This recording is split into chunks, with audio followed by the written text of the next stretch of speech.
We begin by acknowledging the Wajak people, traditional custodians of the land on which we meet today, and pay our respects to their elders, past, present, and emerging.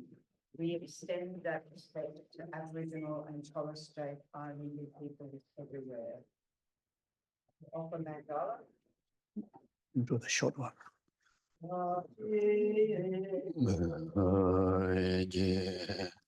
Joy me do Rama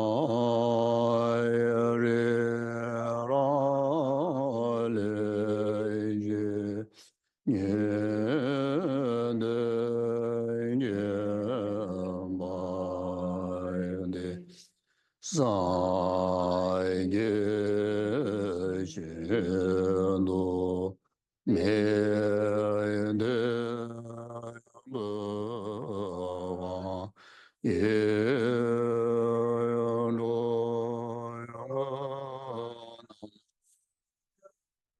xie lai je ba lai yo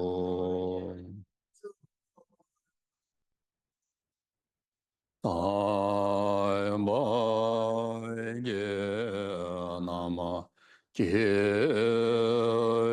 jo ge ga la je ze jo ze ze je da zai me do je ze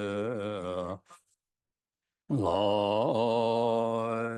zai je je je cha wa ama do do ya guru na mendala gam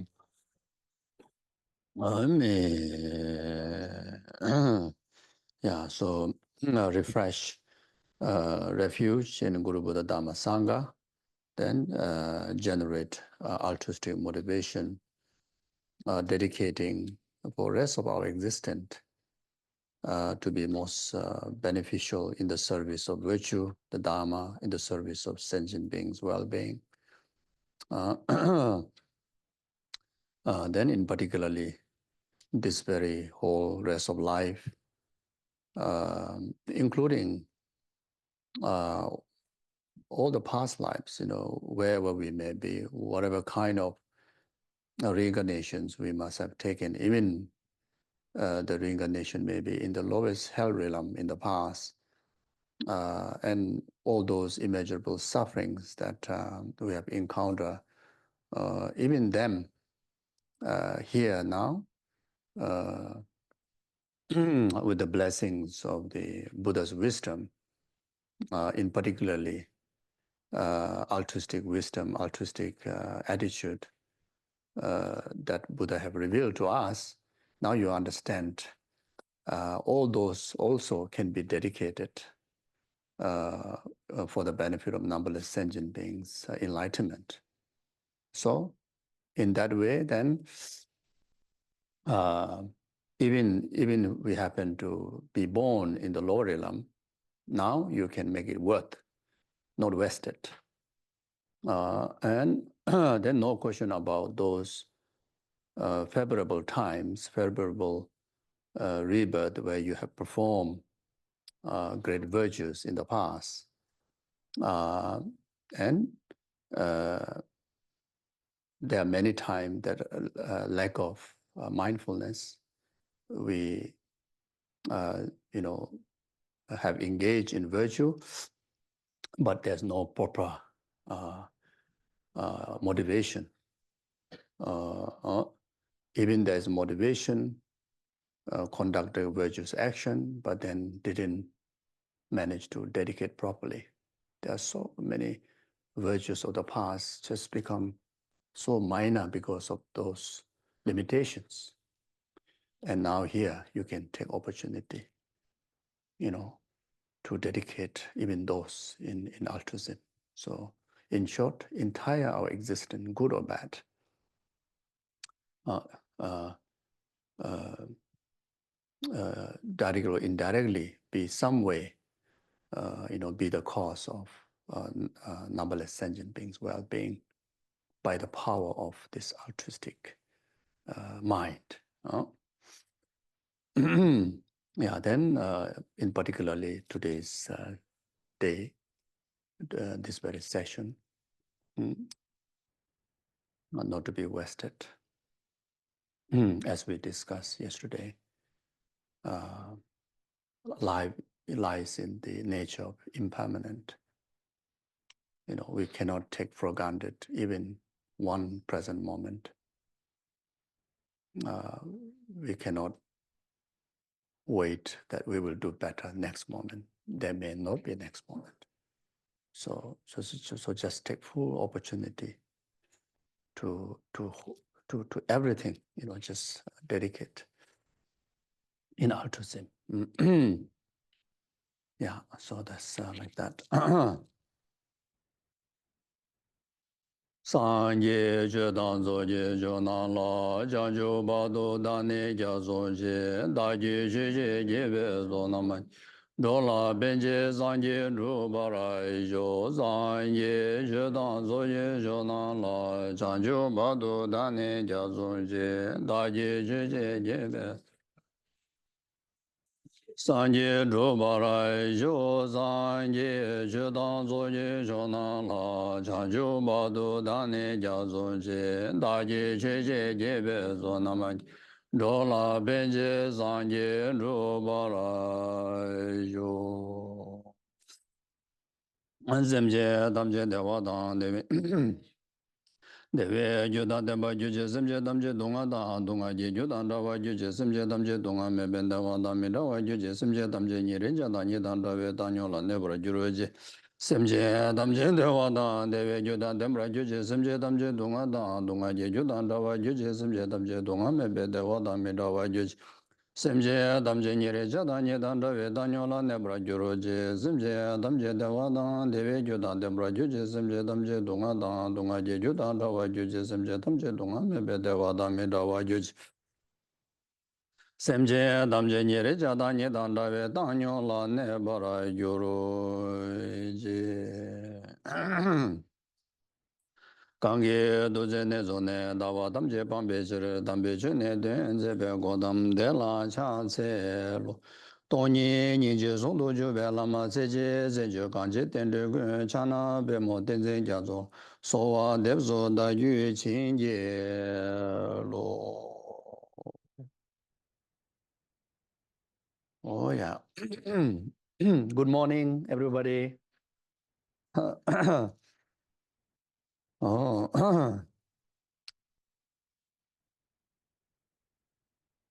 yeah so today's subject is, I think, sharpening the sword of wisdom. And then, what, glimpse into Buddhist philosophical view or something like that? Okay. So also yesterday, I didn't manage to cover all the subject I asked to talk about. And the word for yesterday's subject is on reality. And the subject on reality is very much connected to today's subject. And so it's very much similar.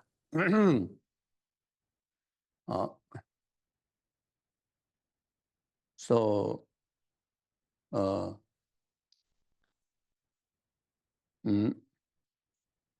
when we talk about sharpening the wisdom, the sharpest wisdom, the greatest wisdom, is the exalted wisdom of omniscient one.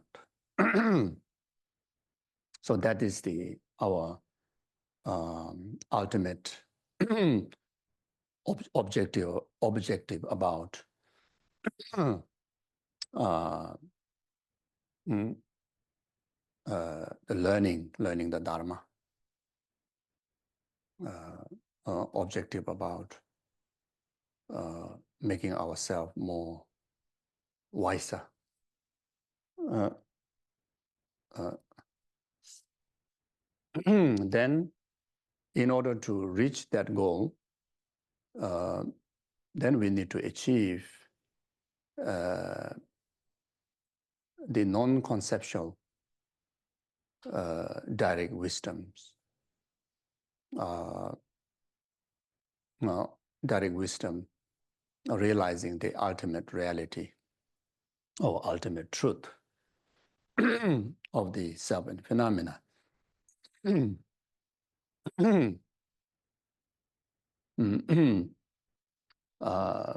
Lamrim language, it talks about the special insight. We need to achieve the wisdom of special insight. As for the exalted wisdom of the omniscient one, it has the capability of apprehending simultaneously the discursive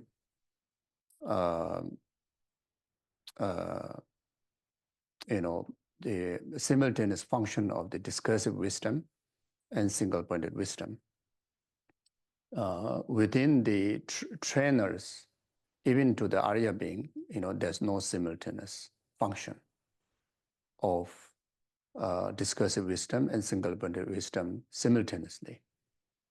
Even the Arya Bodhisattvas who have reached the level of special insight, the special insight, it sounds like if you don't analyze carefully, it sounds like there's a capability of simultaneous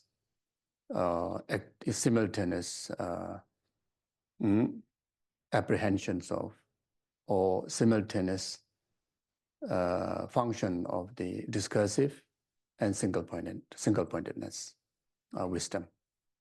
It sounds like that, but it's not.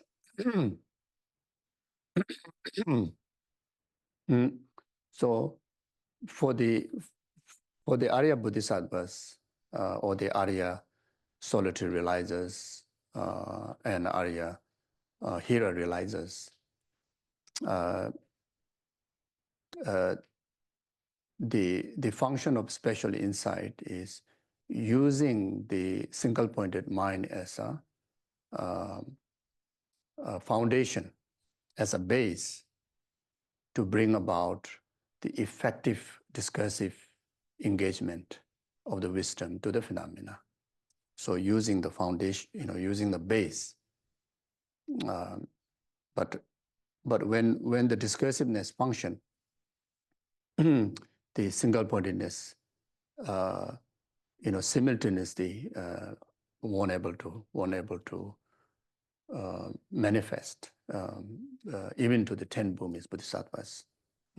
So in any way, now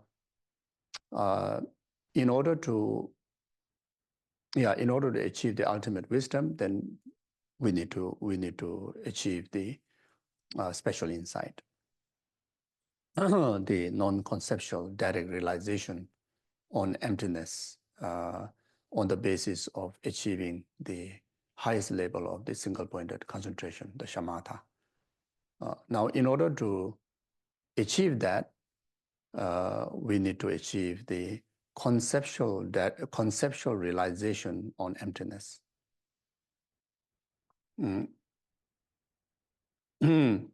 The conceptual realization on emptiness can be realized in both those who are enter the path when they reach enter the path, as well as even before entering the path.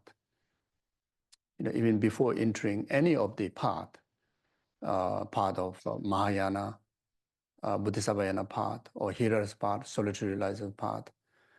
Even before entering to that, it regarded that we have the ability to realize the conceptual realization on emptiness. And the border, the border up to which level the whatever realization on emptiness is regarded as a conceptual realization of emptiness is up to the supreme Dharma level, the fourth level of the second path, the path of preparation, up to that. Beyond that, whatever realization on emptiness, whether it's on one object or whether it's on many objects, it is the non-conceptual realization of emptiness. The emptiness wisdom, free from the influence or the fabrications of conceptual ideas or conceptual mind or conceptual fabrications. So now, in order to realize the conceptual realization on emptiness, wisdom, you need to realize wisdom of created, intended meditation on emptiness, which again, can be done. The borderline is from us, we ordinary, from beginner, all the way up to the part of preparation, on the fourth level. So the wisdom that you realize through the intended or created meditation, not a spontaneous arising of the wisdom of emptiness, and through the force of meditation, the design meditation, or selflessness of person, or selflessness of phenomena, whatever it may be, and whether realizing emptiness in many phenomena, one phenomena, which is still a realization, but not sustainable realization. Not sustainable, but it's still beneficial, because that will serve as if you continue to carry on repeatedly cultivating on the meditative, wisdom, meditation on emptiness, that repeated habitual development that occur in our wisdom eventually will lead to a genuine sense of realization on conceptual realization on emptiness. You see, so now, in order to realize the conceptual realization on emptiness, you need to realize the wisdom from the meditation. In order to realize the wisdom of meditation on emptiness, you need to realize the wisdom through the analytical meditation on emptiness. In order to realize the wisdom of analytical meditation on emptiness, you need to realize correct wisdom of learning on the intellectual correct knowledge of emptiness. So there's like this thing like that, it acts as a cause and effect. So in order to develop, in order to gain the correct ultimate wisdom of emptiness, then you need to now study the correct intellectual information on emptiness based on the Pasangika Madhyamika view. The ultimate intent of the Buddha, ultimate intent of the Nagarjuna, the ultimate intent of the Lama Tsongkhapa, which is the same meaning or intent on emptiness wisdom to the Buddha, to similar to the Shakyamuni Buddha, what he revealed in Paramita Sutra, what he revealed in Heart Sutra. all the wisdom sutras on emptiness. So there are many philosophical views, just within Buddhist philosophy. There are, you can divide, even though it's 4, but you can divide 5 major philosophical schools that assert huge, differences. And those differences within those schools very much define the sharpness of the level of wisdom. So now, if our ultimate goal is wisdom of omniscience, and now if we want to, create all the causes that which will lead to that, where I stopped just now, that we need to study the correct and complete wisdom on emptiness is the Pasangika Madhyamika philosophical view, which is the knowledge that Nagarjuna, Chandrakirti, Buddha Palita, Dharmakirti, Shantideva, Atisha, within the 17 great pandit that came into existence after 400 or 500 years after Buddha passed away, where the Nalanda University was actualized, where there's a great, 500 or many great masters came about. Within that, the 17, like supreme panditas who had the sharpest level of academic wisdom, as well as the, very skeptical, critical thinkers, not just like, say, Buddha says, so I believe, not like that. Very skeptical and critical thinkers. And the way that these panditas study the Buddha's teaching is very much like the goldsmith, how you investigate the gold.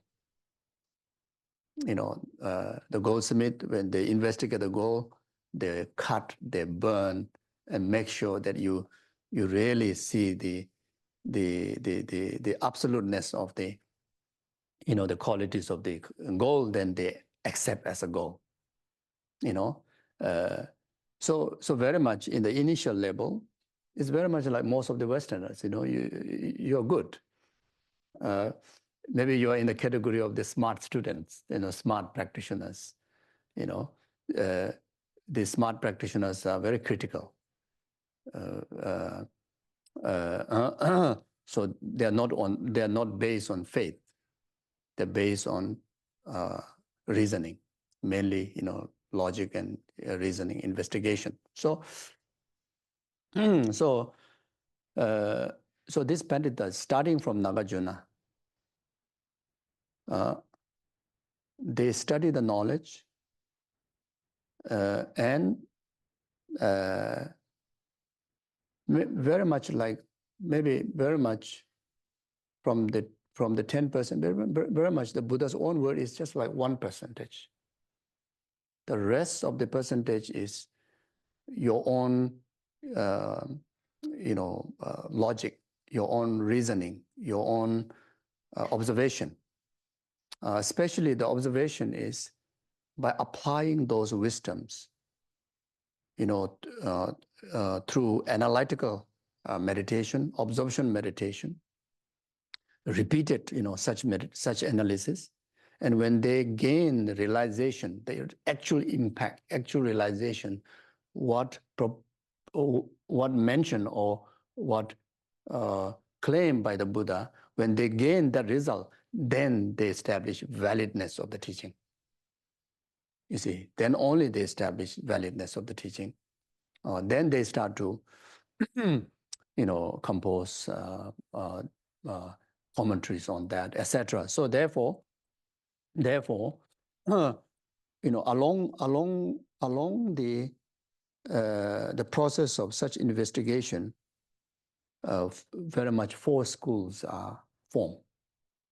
four schools of Buddhist philosophies are formed, like such as where the Nagarjuna belong to is regarded the sharpest, the highest school, Pasangika Madhyamika school. Then below that is the Sautrantika Madhyamika school, even though both are Madhyamika, but it's like subdivision, so two. Then Chittamatharan school, then Sautrantika school, or also called as a Sutric follower, and then Vaivasika school. So there are four schools. So again, within each school, there are many, like Vaivasika school has 18 different sub-schools.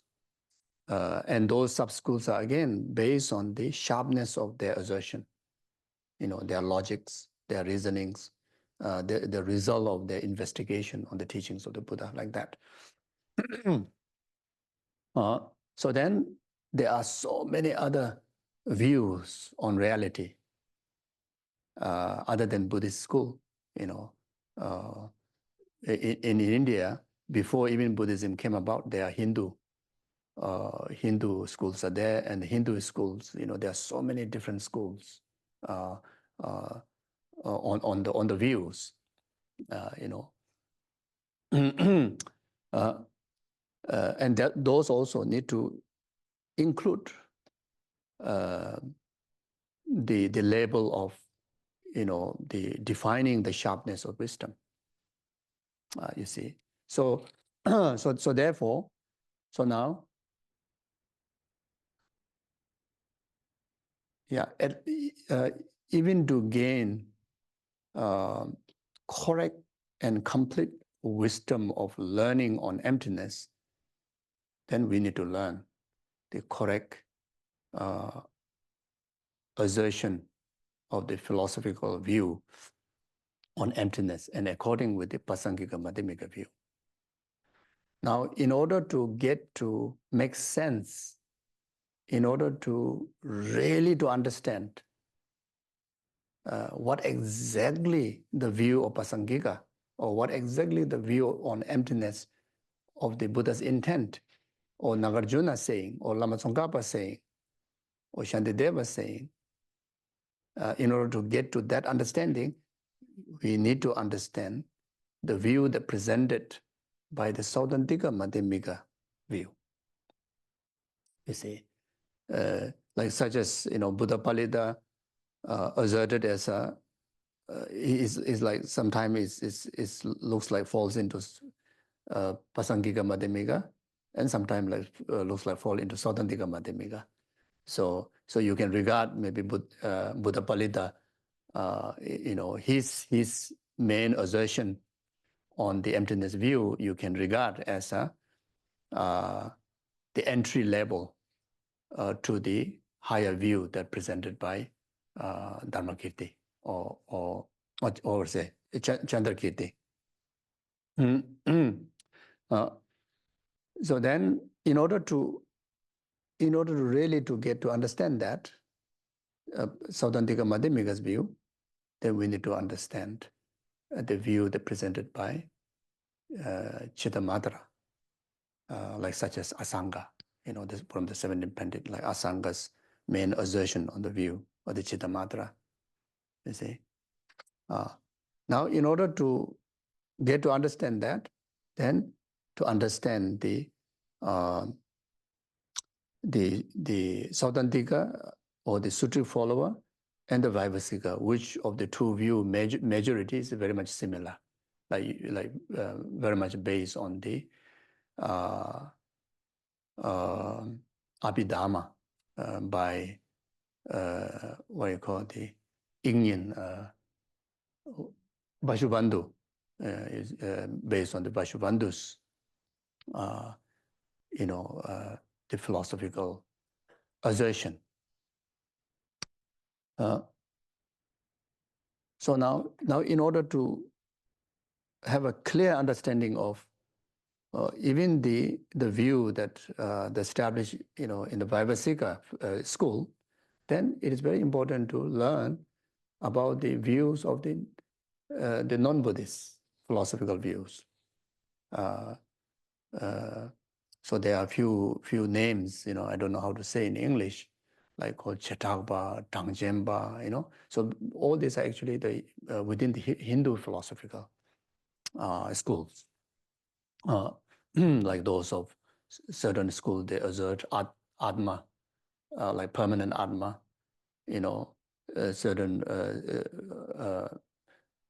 like asserting Atma. Then when you assert Atma as a self, which is regarded the permanent self, then there are assertion of Hindu philosopher schools that very much like many of the other religious schools, that the self is created by external autonomic factor, isn't it?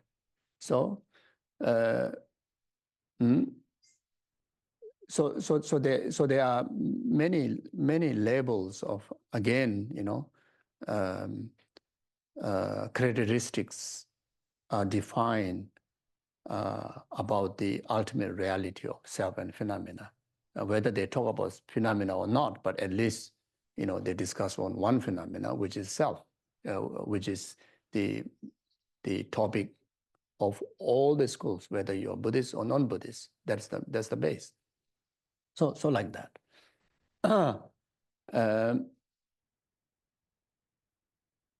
So you see, so now one of the way to really to understand exactly wisdom of emptiness, when you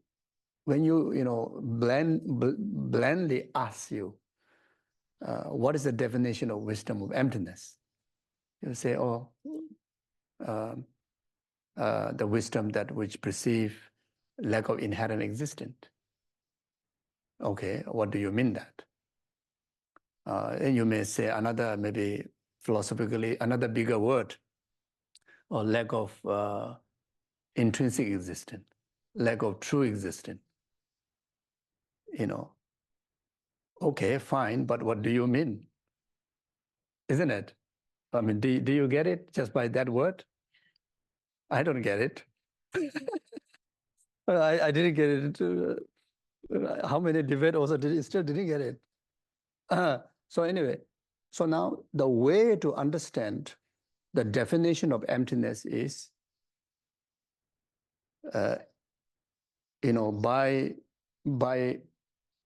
by understanding the negation.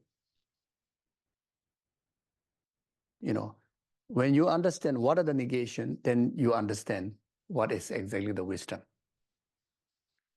You see, the awareness or the realization on any phenomena, lacking of this negation, this and that negation, is the emptiness, and nothing more than that. So that's why, like Lama Tsongkhapa says, Kharsa.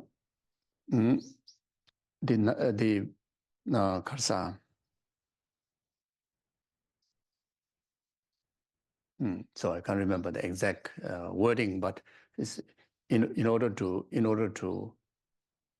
apprehend the exact wisdom, and first one should apprehend, or one should know the negation. First know the negation, or then by negating the negation, the result of that is the wisdom. So like that. So therefore, now what is the negation? So for the Nagarjuna, like for the highest philosophical view, the negation is intrinsic or inherent existence is the negation. Inherent or intrinsic existence of a person is the negation of the emptiness of the person.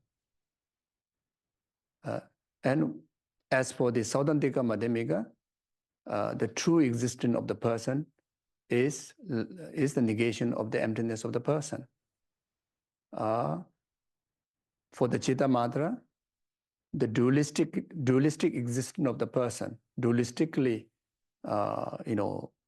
existence of the person is the negation of the Chittamatra.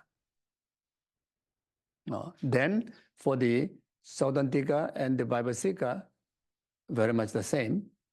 The person which is lacking of being permanent, being independent, autonomic, right? Being permanent, independent, autonomy, being empty of these three, the person is selfless. So then at the end of this discussion, you may say, oh, I see.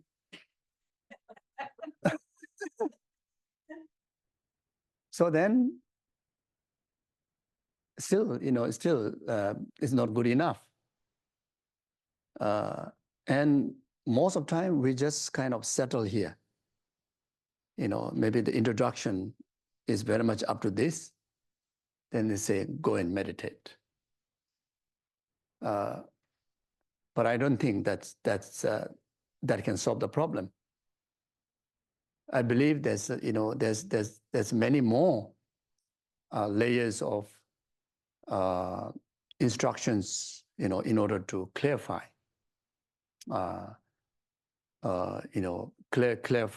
clarify the differences between the self that which exists on the basis of wisdom or exists on the basis of the negation. So now, in one way, it's very simple. I mean, you can make it very complicated, but one way is, can be very simple. I always give an example of an onion. So if you want to know the onion, of course, you will start to you want to find the real onion in the onion. You want to find the real you in you, isn't it?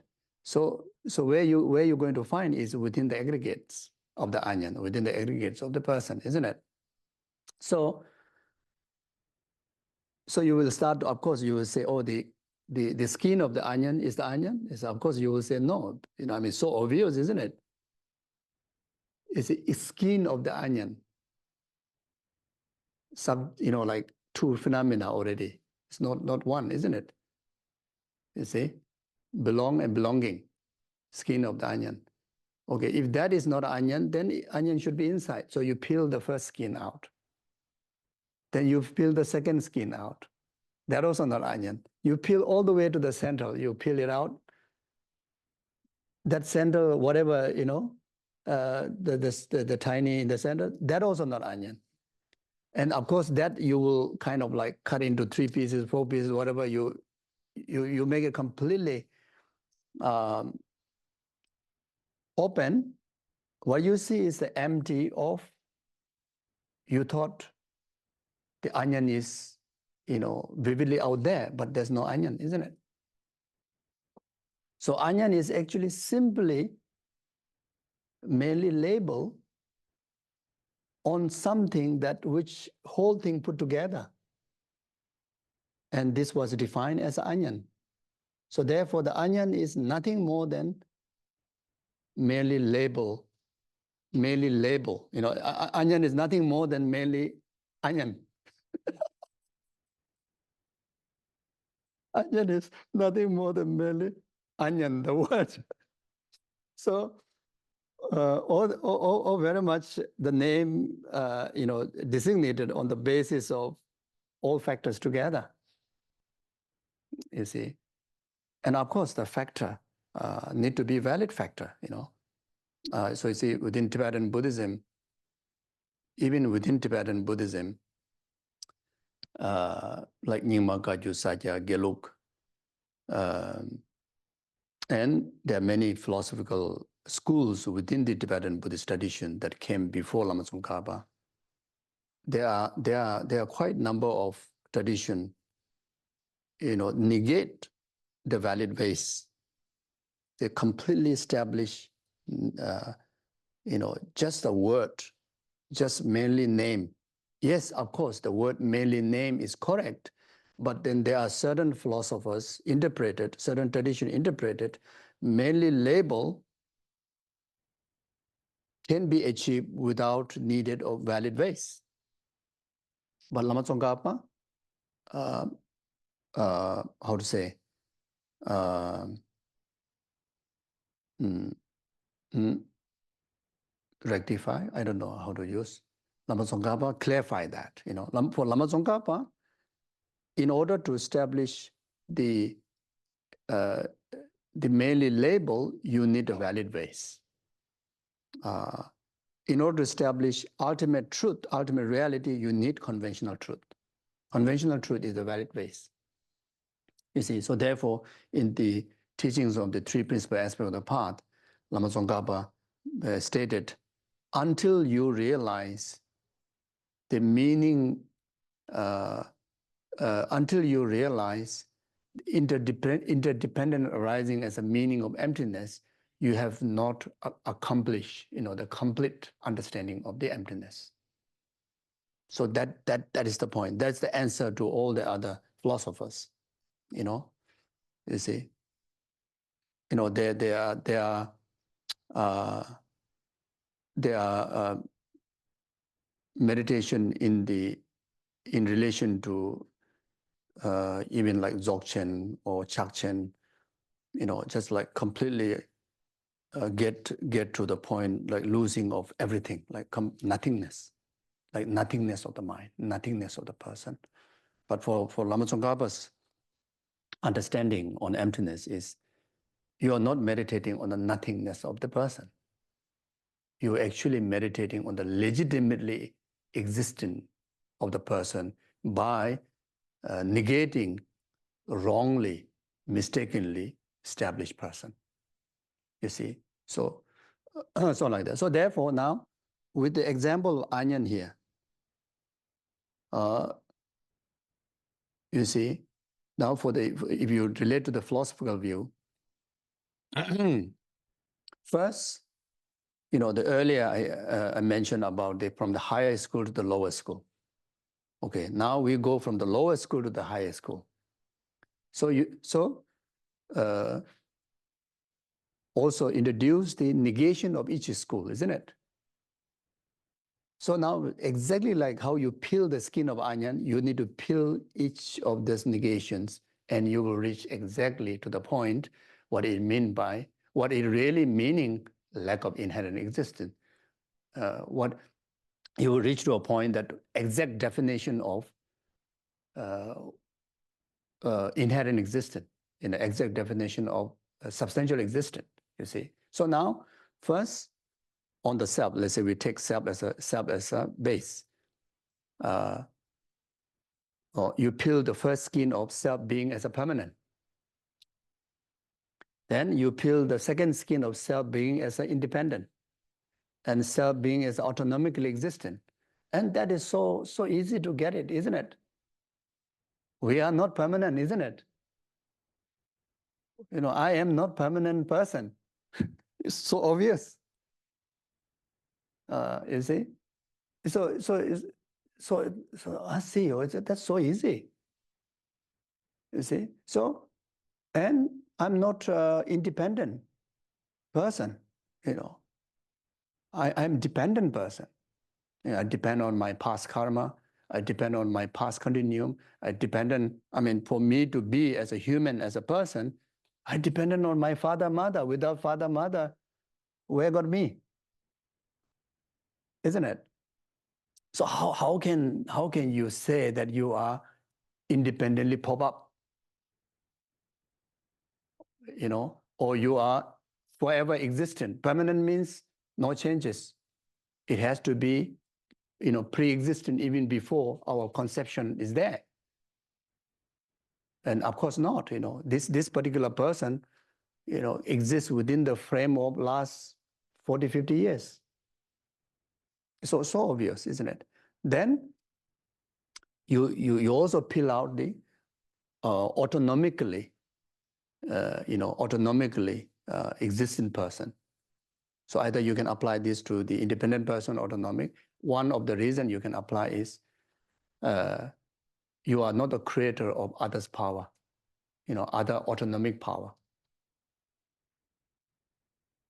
Like someone someone who is ultimate and, creates you.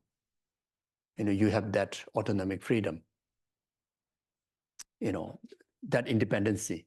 No, we are completely 100% in every moment, in every atom is interdependent.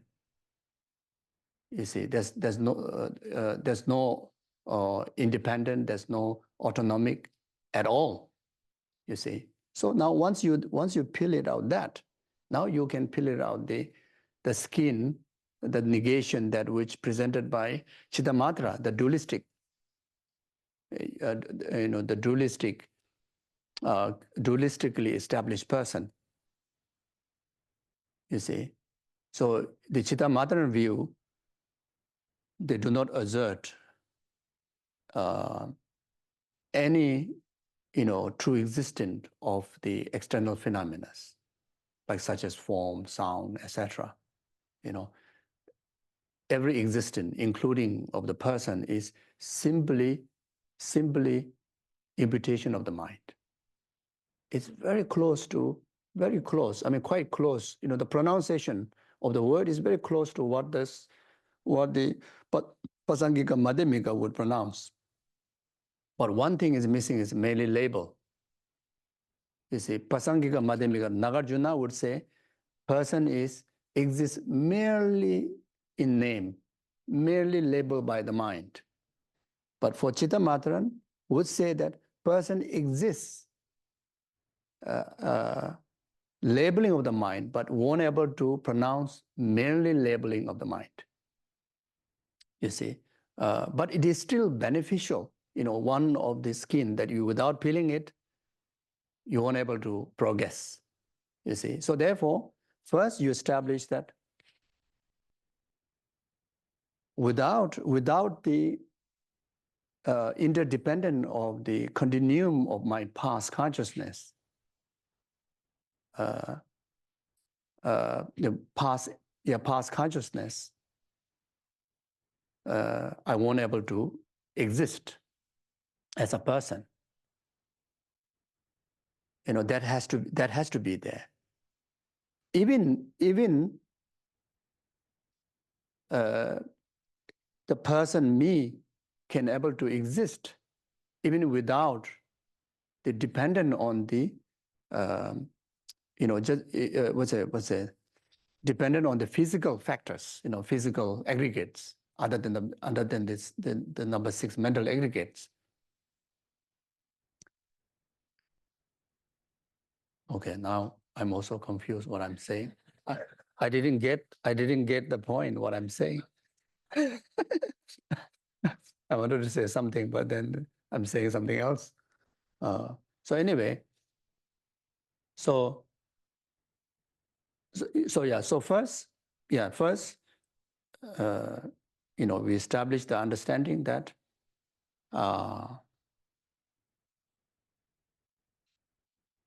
I do not exist,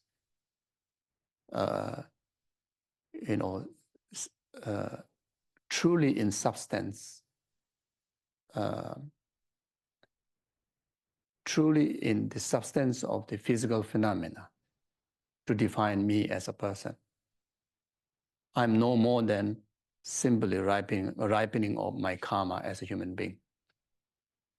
Simply ripening of the mental imprint that which I've accumulated from the past to able to bring me to this life as a human being, as a human person. You see. Mm-hmm. And that continuum of that person can exist without needed to dependent on the physical factors. You see, physical factors.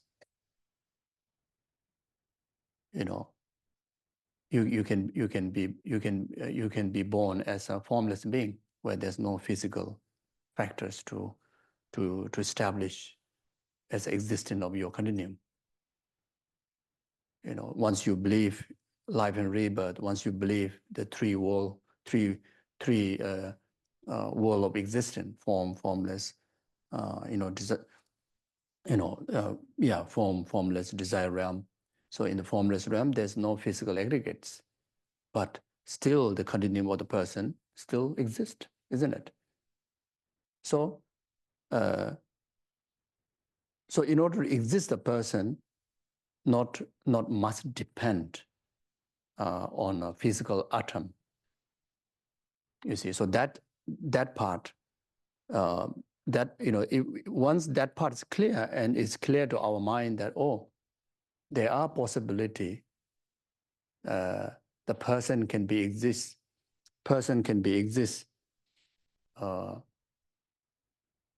solely dependent on the mind, even though weren't able to establish that only dependent on the mind, or say, not the way how Pasangika Madhyamika would say, but still, the mind has the power to establish a person. You see. So then after that, the false of the Chittamatra is the assertion of the true existence. That's the false. So that's the limitation that cannot catch up the similar view as a Pasangika, because the mind which is able to establish existence of the person has the quality, characteristic of true existence. You see. So what do you mean by that? What do you mean by true existence? And the definition of true existence for the mind-only school, which carry all the characteristic, even though deny not carrying the characteristic of the earlier philosophical schools negation, but it does carry all the characteristic of the later schools, the negation presented, like such as inherent existence, such as substantial existence. What true existence really means, from the point of view of the Pasangika Madhyamika, true existence is no different than inherent existence. True existence is no different than substantial existence. You see, and Pasangika Madhyamika would say to the Chittamatra, true existence is not true existence. In fact, same meaning as a assertion of existence of person as a permanent, person as independent, person as autonomic. Even though the Chittamatra would deny, but would say like that. So anyway, move on. So now you need to peel the skin of the Sautrantika Madhyamika. So the Sautrantika Madhyamika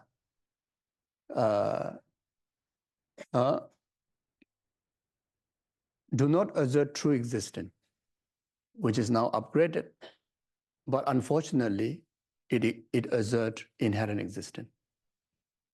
Without inherent existence or substantial existence, same meaning.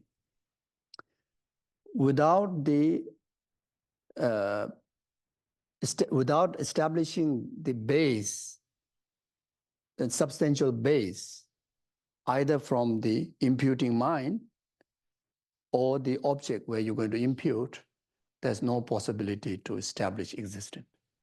So if you want to establish a person or the I, either the imputer mind has to have this substantial value, substantial power, or somewhere in the aggregates, on the base need to have one substance, one phenomena.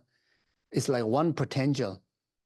So we'll make able to define, this is me, this is person. And for the final school, this is the mistake. Because the reality is, the ultimate truth about existence is, there's not even one tiniest substance, both from the object and the subject. If you establish substantial existence on either of the subject and object, then you won't able to establish totality of emptiness. You see, you still will hang on to the dualistic assertion, or still hang on to the obscuration, the obscuration like that. You see, so so now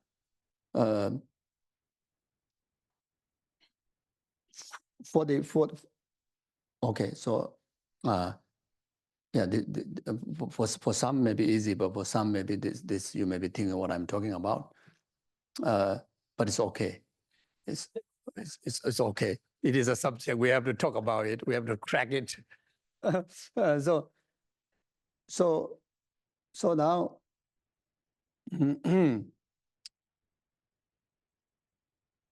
oh, so now anyway, now you peel the skin of the true existence. So until the Sautrantika Madhyamika, you have peeled so many layers of the skin of the negation.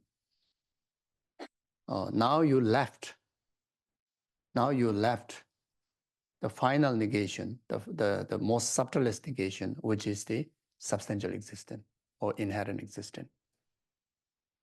And now what that really is, the substantial existence or inherent existence, and it is nothing more than true existence, nothing more than dualistic existence, nothing more than permanent existence, independent existence, autonomic existence. Oh, I see. Now you see, oh, I see what it really means. Substantial existence or inherent existence, this big word, sounds like complicated, but actually not complicated. The dualistic or inherent existence, or say the substantial or the inherent existence, is the name that which carry the characteristic of all the negation we point out before. Simply that. You see?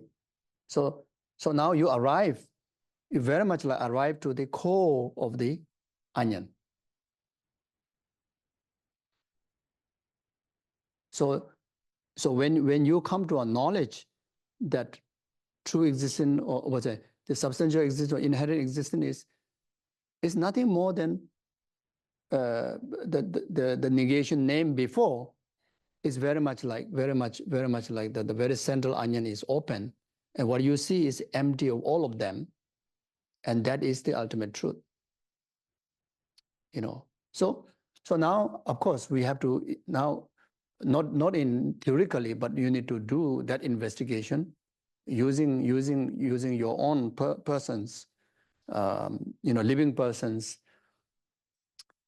on the basis of the aggregates. So, like such as in all the higher school philosophy talk about the 4-point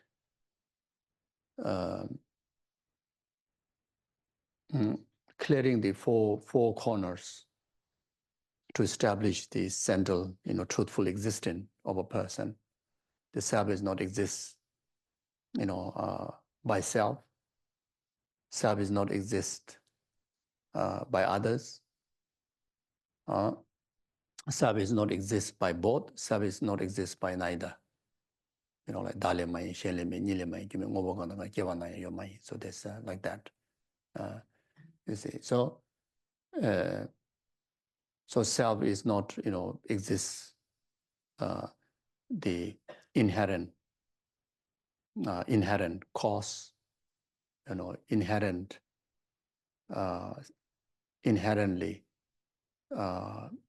by the time of the self, inherent, inherently establish the other cause, or neither, or both. See, so then there are also like a 7 kind of investigation.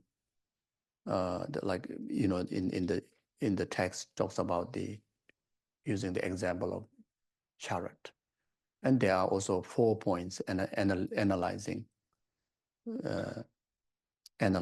the self. First, you figure it out like that. What we did, you figure it out. What are the negation? Then secondly, you establish the base where you're going to search self, And there are only few options where you can search self, isn't it?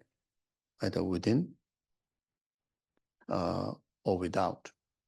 Within whole of aggregates or within one of aggregates. And without, of course, in all phenomena. So within whole of aggregate is not person, not you, isn't it? If whole of aggregates is you, then certain organs, sometimes we do operations, then you lose yourself. You become incomplete of yourself, isn't it?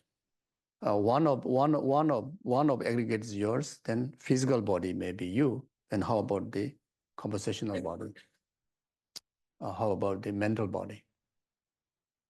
How about the feeling body? You see? Then you at least have to establish many numbers of yourself for one person. That logically is against it. It doesn't make sense. And not only that, from crown to toe, you investigate. Are you your hair? Are you your head? Are you your eye? Of course it's not. You have to investigate all the way up to the toe. You won't find yourself at all. Or you may possibility think that maybe in mental continuum, and there are within the Buddhist philosophy school, the six mental consciousness regarded as the example or the designated the person to be found. And some philosopher that also regard is fluctuating, it's not stable. They even established the seven kind of consciousness, which really serve as the basis to able to define a person. But whatever it is, any sort of consciousness, there are many momentaries, isn't it? Past, present, future momentaries. So which one is yours? Even in that very present moment, there are virtuous consciousness, non-virtuous consciousness, neutral consciousness. Which one is you? Or you have three faces, three person in you. One is monster, one is like Buddha type, one is like numb, So it's like in a ordinary language, it's like actually it's a very simple way to do the observation about finding no self, finding an emptiness of self. Then outside, of course, table is not you for sure, flower is not you. None of the phenomena outside, like what Nagarjuna emphasized in the Precious Garland, many verses, like you are not earth, fire, water, etc. Definitely, I'm not fire, I'm not water, I'm not earth, isn't it? I'm not space. So all this, you use it, and at the end, you will find exactly the way how the Pasangika Madhyamika says you exist merely in name, which is also labeled by the mind only. So you exist, but at the same time do not exist. You exist interdependently, dependent on the imputation of the mind, dependent on the existence of the name, on the basis of the many different, collective factors, the right factors, like such as human five aggregates. On the basis of that, then you are designated as a human. You see, I'm Tibetan Himalayan people, so they have a culture of naming Tenzin. So I was named Tenzin Zopa. And that's valid. That's valid. If I am born in, I don't know, somewhere else in the West, then maybe no way they will name me Tenzin Zopa. They will name me James Bond or whatever, or Mr. Bean, so John. So And that is valid. That is valid because the emptiness view, the establishment of the emptiness, the legitimate existence of the ultimate reality is completely cooperated with the conventional reality. The conventional reality is nothing more than the reality of interdependently existent, interdependent on the right cause, right condition, right environment, right labeling. So you see, so from that point of view, in one truth is not even one slightest substance, one tiniest micro substance that you can figure it out, or one shortest momentary of consciousness that you can define. This is substance that defined as a person. There's no. Completely empty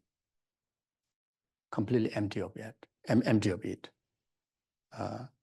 But at the same time, numberless phenomena, the atoms have get together.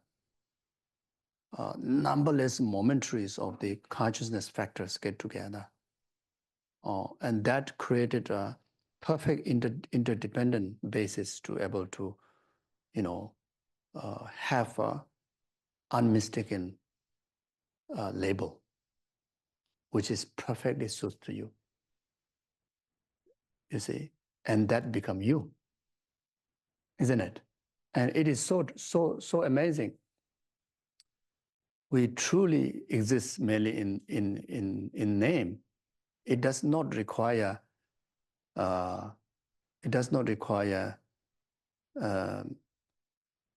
Very much the substantial kind of phenomena to prove who you are. And when you go through the immigration, you very much will know that. As nowadays, of course, they use scanning to check your whatever bio iris. But otherwise the passport, whatever the name is, you could be named like my name, like Mr. Bin. And if I have named my parent named me Mr. Bin, if I have the passport with Mr. Bin, that's me. Everybody will, accept that me. That's me. You see. And also now, I heard can change name, isn't it? Like government, you go to the passport department, you can change name. If you change name, your previous name, you're sure nobody will recognize you. That's not you. You will recognize with the new name.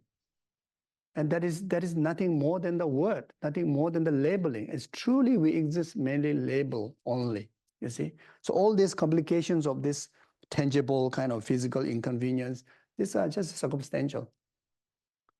This cannot kind of make up of who really you are. If we have to make up of who really we are, or how you feel in your mind today and how you feel with your physical cells, today, then tomorrow definitely, you cannot prove that it's still you are the one, because that changes. You see, the only thing that we can really claim that that's me is that the mainly label the name only. You see. So now you say, okay, yes, emptiness, blah, blah, blah, okay, it doesn't feel anything, If you rather give me a chocolate, you will feel something. Now you talk about emptiness, this, but don't feel anything. So what's the big deal? Some people may think like that. You see, the real deal about this emptiness is definitely better than chocolate. You see, the main thing is whenever even just mentioning the name of emptiness is already affecting losing the grasping. Again, the grasping, now grasping is big area, grasping of inherent existence, grasping of dualistic existence, grasping of permanent existence, grasping of attachment, grasping of aversion, grasping of jealousy, pride. You know, the moment you mention even just the name and no question about, you start to learn about it, no question about when you meditate, and no question about when you realize. That's why realizing emptiness is achieving the liberation. You know, you see, realizing the emptiness is called bliss. Okay, now I touched the topic yesterday. Okay, now I did my job. Okay, realizing emptiness is the bliss. You see, so the benefit is, you know, it bring effect to losing grasping. And what's the big deal with that? The big deal is grasping is the root cause of our suffering. You see, grasping ignorance is the root cause of all the delusions. And all the delusions are the cause of all the karma. All the karma are the cause of where we are now, you know, physically inconvenient, emotionally inconvenient, you know, all this samsara is because of karma. So the whole point is we want to get rid of this samsara. In order to get rid of that, you need to get rid of karma. In order to get rid of karma, you need to get rid of delusion. In order to get rid of delusion, you need to get rid of ignorance. In order to get rid of ignorance, you need to get rid of grasping. In order to get rid of grasping, you need to realize emptiness. So, yes.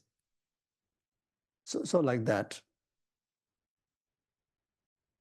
So that's the thing. So it's a source of, you know, our happiness, source of inner peace, source of liberation, source of enlightenment, you know, you see. So even you have bodhicitta, you know, bodhicitta won't result into liberation. Bodhicitta will bring immense of benefit, but when it comes to cessation or cessation or liberation from negations like grasping, delusions, etc., without the emptiness wisdom, you know, you weren't able to achieve that. Even the enlightenment, you know, you know, when we talk about enlightenment from the two body, if you subdivide into like bring into four body, you know, the truth body and the wisdom body. The truth body is the cessation of negation or cessations of all the limitations that will result as the truth body or the emptiness body, truth body. And the wisdom body is the Dharmakaya wisdom, you see. And similar goes to the form body, you go to Nirmanakaya and Sambhavakaya, like that, you see. So, so like that. Okay. Or lunch. So, yes. So that's, yes, please. Got some chai. Please help yourself. It's in the early. So we'll get it out of the car. Okay, thank you. It Oh. may not be enough, but once the kitchen is free. Thank you so much. Okay, so we will meet 1 o'clock is a bit too rush for the lunch. 1 o'clock, okay? Or 1:15? Okay, 1:15 or 1:20, since it's 12:20, 1:20 we meet. Thank you.